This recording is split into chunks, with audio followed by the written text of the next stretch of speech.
আসসালামু আলাইকুম। আমার নাম আখি। আমি তখন ক্লাস 9-এ পড়তাম। জীবনটা ছিল খুব সাধারণ। একদিন বান্ধবীর সাথে ফোনের দোকানে গিয়েছিলাম। সেখানেই একটা ছেলে আমাকে দেখে পছন্দ করে। সে প্রতিদিন স্কুলের সামনে দাঁড়িয়ে থাকত, কিন্তু আমি প্রথমে তাকে কোনো গুরুত্ব দিইনি। 6 মাস ধরে সে আমার পেছনে ঘুরেছে। শেষে আমি তার সাথে কথা বলা শুরু করলাম। কথা বলতে বলতে আমরা একে অপরের কাছাকাছি হয়ে গেলাম। আমি তাকে ভালোবেসে ফেলেছি।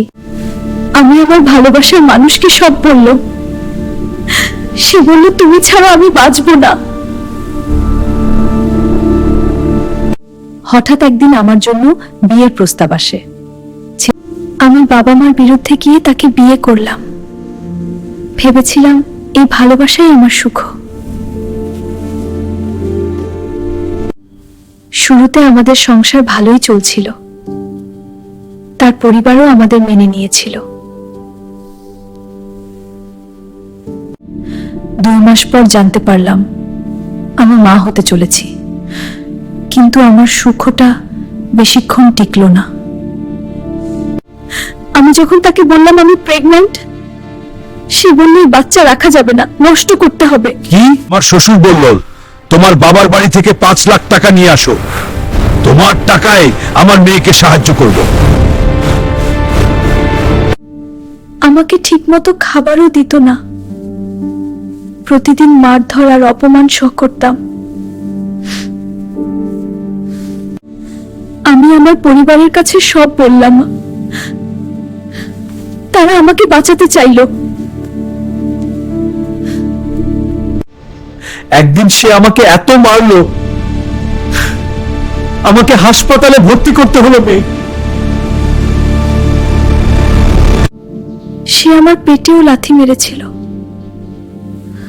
আল্লাহর রহমতে আমার মা বাঁচছিল। আমার আব্বু বলল আমি 2 লাখ টাকা দিতে পারবো, কিন্তু 1 সপ্তাহ সময় লাগবে। সে বলল এখনই টাকা না দিলে আমি তোমাকে রাখবো না। আমাকে রেখে সে চলে গেল। আমি তাকে ফোন করলাম। সে বলল টাকা ছাড়া আমার জীবনে তোমার কোনো জায়গা নেই।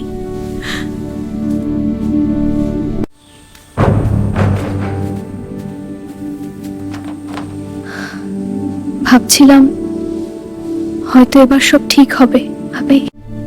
আমার সন্তান জন্ম নিল, কিন্তু আমার শাশুড়ি তাকে আমার কোলে থাকতে দিল না। একটা ঘরে আমার বাচ্চাকে রেখে দরজা বন্ধ করে দিল। আমি সারা রাত কাঁদলাম, কেউ আমার কথা শুনল না। সকালবেলা আমি আমার সন্তানের নিথর দেহ দেখলাম। আমার পৃথিবী সেদিন শেষ হয়ে গিয়েছিল। আমি ভেঙে পড়েছিলাম। কাউকে কিছু বলতাম না, শুধু চুপচাপ থাকতাম।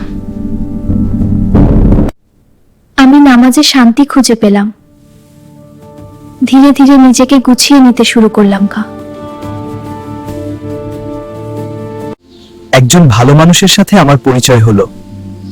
সে আমার অতীত জেনেও আমাকে সম্মান দিয়ে ভালোবাসলো।